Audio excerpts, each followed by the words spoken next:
Hi everyone, it's me, Tim. Today I want to talk about games predicting our future. In particular, I want to answer several questions that GaruWorks, aka Nicole, asked. I've been curious for years how all of you creators get that close to the truth in our reality. Just how do you, one, come up with the ideas for the story of your games? Two, what things in current life help you come up with the future in games? And three, do you have some crystal ball joke? Some of the things that happen in the Fallout series have insanely happened in real life. The real question is, do you ever feel surprise or shock or anything when ideas you came up with for a game and put in a game become real? Does that ever affect you? That's a lot of good questions, Nicole. And let me tell you, first of all, there were some very kind words. The comment went on longer. Thank you, Nicole, but you know what you said. I thought about the answers for these questions for a long time. That's why it's been a few weeks since this question was asked. The reason it's hard to answer is we didn't do these things explicitly. We didn't sit around and going, let's predict the future. It was more of a once we had decided our setting and the background for the setting, we tried to figure out what would naturally happen. And a lot of things that happened are happening in our world too, just because they're unfolding from a lot of dystopian starting points. But even though we didn't do it explicitly, I think I can come up with answers. So let's go through your questions in order. First of all, if you asked how we came up with the ideas. Basically, we saw things in society that we wanted to comment on, to expose, and for me to make fun of. We would often talk about things at work that we had read about. We talked about books and movies, news, things that were just like, can't believe this is happening. We were all in our 20s, so it was things that were just shocking us, like, how are people this dumb? How are they voting for these things? How are they voting for these people? Guess what? I'm in my 50s now and I still don't know the answer to that question. But we felt that there were a lot of ideas in books and movies and even in real life that we were being unexplored or underexplored. Especially things that no other game was doing.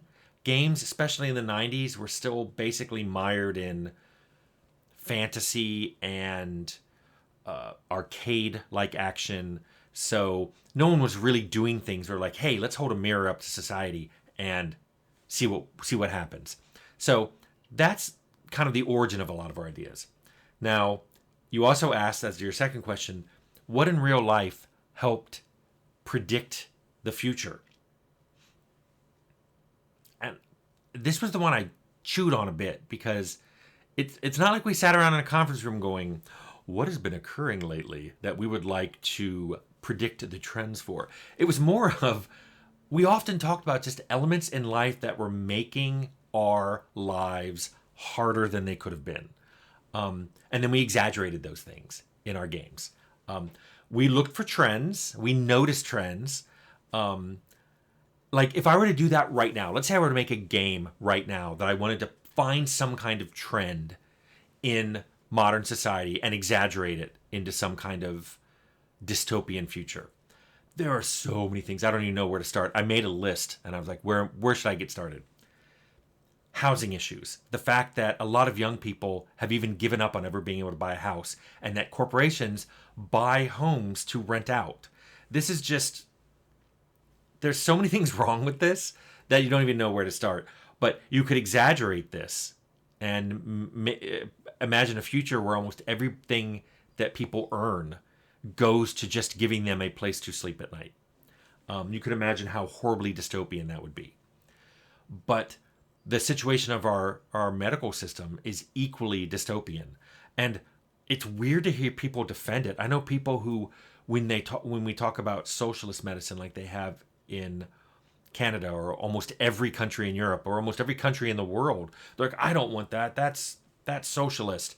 And then you start to point out like, well, we have a police force, we have a fire stations all over our cities because we've socialized that kind of thing. Why not healthcare? No, healthcare, no, that should be privatized. Look at how badly things happen when the government takes over. Okay, if any of you are happy with how much your insurance costs and the kind of medical care you're getting, let me know, because I don't know anybody who's happy with that. And that'd be an easy trend to go into the future and say we're just a few decades away from only the very wealthiest getting health care. There's been weird trends in higher education, both people thinking it should be free and people, because it's so expensive, to people saying it's not even worthwhile to get anymore. And yet saying it's not worthwhile to get, the demand for getting these degrees, meaning the number of people who are trying to get into the really high-end colleges, has just gone up. Yeah, it's dropped off in a lot of public colleges, especially in California, but private colleges are having record number of applications. So that's something right there. It's like, it's a very idiocracy kind of thing where people are discounting higher learning while at the same time thinking it should be very expensive, so only the very wealthiest should have it, which will just undermine our science-oriented industry we have now. And by the way, I could do a whole side thing about how the U.S. has lost so much of its industrial capacity. We're very much going into services and tech, and steel, lumber, all that stuff has decreased so much in the last 50 years. So that's something right there that would indicate the U.S. is getting a heavy dependence on foreign industrial capabilities. You could examine the work week. People are saying we should work less and less. You can imagine what a 4 or 3 or 2 hour work week would be like. People don't go into offices anymore. There could be remote work. There could be job sharing, where there's a job that's handled by 2 or 3 people. Just they time slice when they work. Of course, the whole AI thing factors into this. You could easily predict some horrific things that are going to happen because AI will take over jobs. And what's weird is it will take over the jobs we want. Like writing and creativity and art, and it's not taking over the jobs we don't want. The tough labor jobs. I would think that make some AI to control robots and get that taken care of. But no, that's not the direction it's going. So you can imagine a lot of dystopian futures with that. You could take any and all of the things I just mentioned, exaggerate the trend to a dystopian future, and voila, you have a game. I wouldn't recommend taking all of those. You've got to focus, but pick one, exaggerate it, imagine what the future would be like, make a game around it. Be a really cool game to work on and to play. Nicole's third question was, were you ever surprised that some of the things you predicted came to pass? We were always surprised. We were not setting out to be prognosticators of the future. We predicted dystopian futures, but it always surprised us that they really, really were happening. I mean, Fallout was us just seeing that corporations were be getting bigger and bigger, and were kind of leveraging that power to make the government weaker. So laws didn't affect them, and they could pollute more and do more dangerous things, and the government couldn't do anything to stop them. And that's happening. We did that because it made a future more interesting to have a game set in, but now it's happening in real life. Now, foreign governments seem just as corrupt, but for us, it was like, well, they're trying to expand too, and they have nukes. Now it would be like, well, cyber terrorism is the way to go.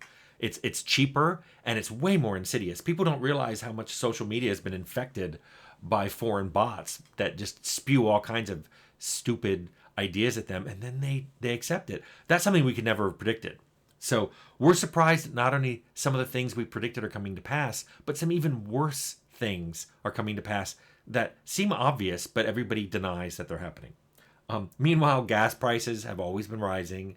That's something that didn't take a lot to predict. All these events went in and informed Fallout, but in a very 50s and 60s style way. I mean, we always went back to nukes and war, not cyber terrorism and, androids.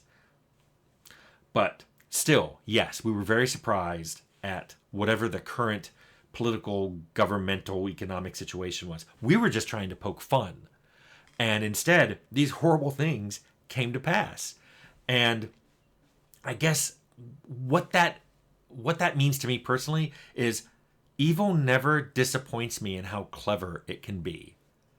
I think Dark Helmet in Spaceballs summed it up the best when he said, Evil will always triumph because good is dumb. And I laughed at that when I watched the Spaceballs movie, but now as I'm older, I'm like, wow, it just does seem like good can be really dumb. Evil is just so clever at finding ways of exploiting the system. I mean, it's like when you exploit a game mechanic.